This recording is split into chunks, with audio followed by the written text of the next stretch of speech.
দিদি, তুমি কি সুন্দর গান গাও গো।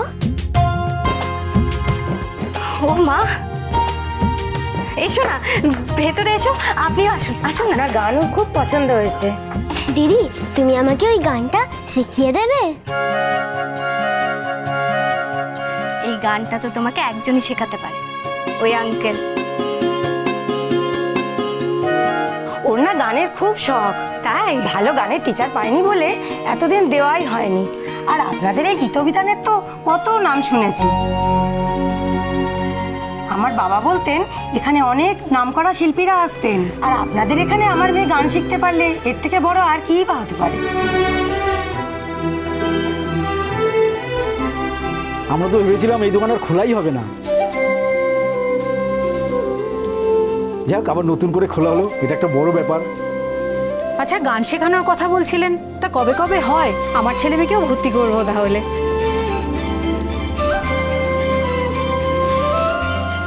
আমরা তো সবে দোকানটা খুললাম, আপনাদেরকে সব জানিয়ে দেব। আচ্ছা, ফিস কেমন একটু বলবেন?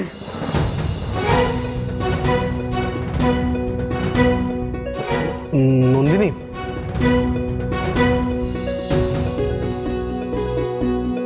খুব বেশি বলো না নন্দিনী, মানে কেউ যদি না আসে। ফিস ১,৫০০ টাকা।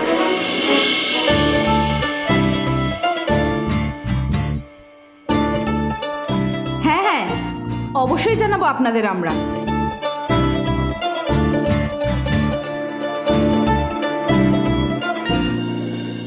বুঝলেন তো পর্দা ভাই, এরপর কিন্তু আর দম ফেলা ফুরসত পাবেন না।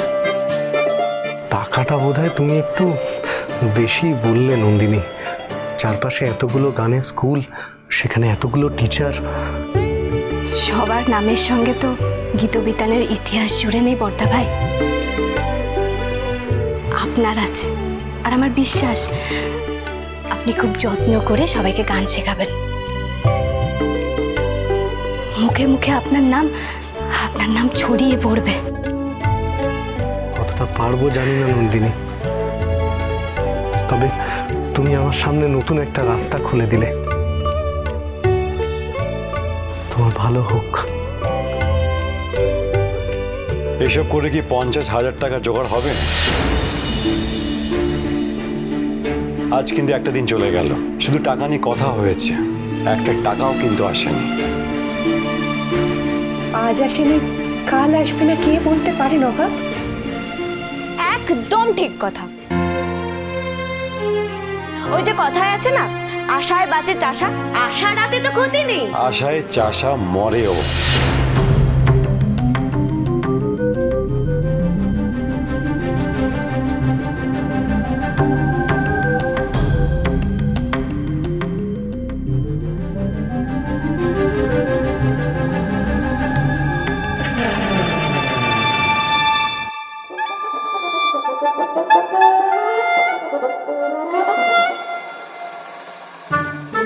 কি ব্যাপার, এই ঘুমটা দিয়ে কে আসছে?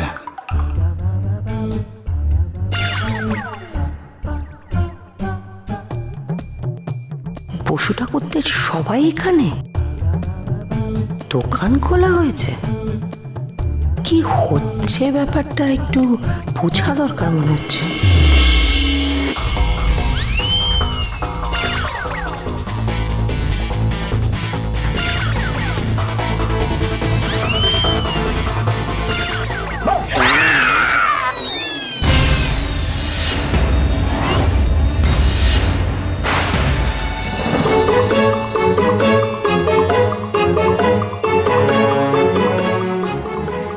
কাকিমা তুমি?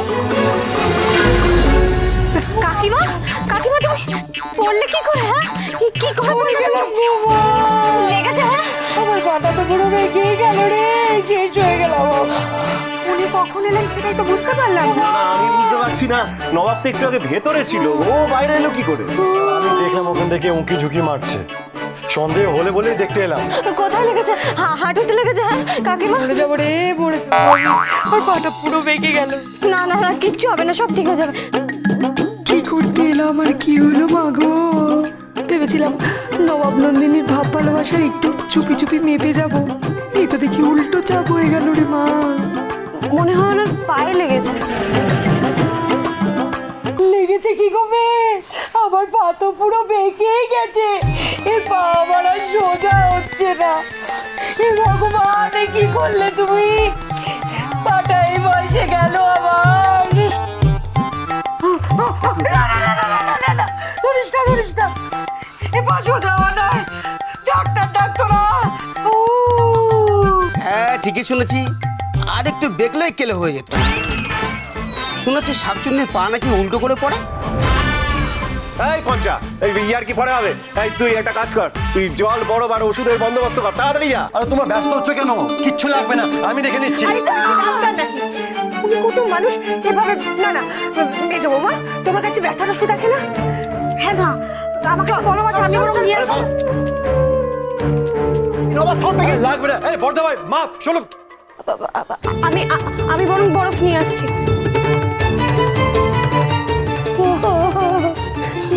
সব ঠিক হয়ে যাবে, সব ঠিক হয়ে যাবে কাকিমা, তুমি চিন্তা করো না, সব ঠিক হয়ে যাবে। খুব ব্যথা নতিনি, আমি আর পারছি না মা।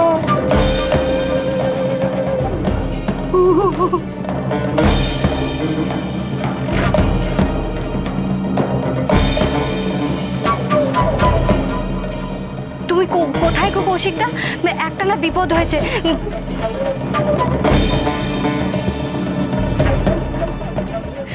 হ্যাঁ হ্যাঁ, তুমি না শীঘ্রই এখানে এসো একবার। আমার পা, আমার পা, আমার পাটা সোজা হয়নি। আপনি নিজের মরা কান্না বন্ধ করুন।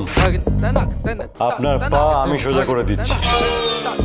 আমার তো যা করার করে দিয়েছো জামাই। আমার কানের কাছে তখন ওই কুকুরের ডাকটা না দিলে আজ আমার পায়ের এই অবস্থা হতো না রে নন্দিনী।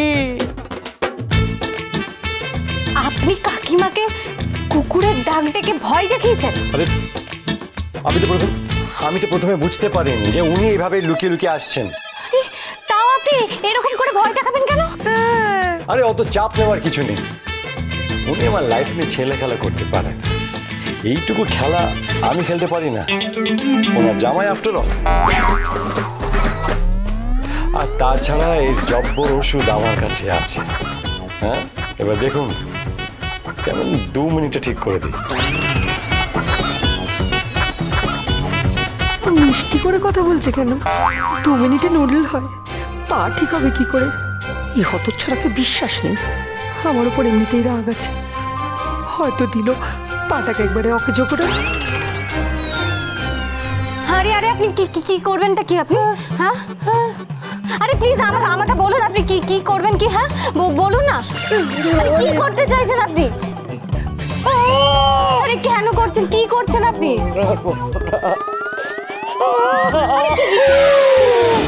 নবাব নন্দিনী।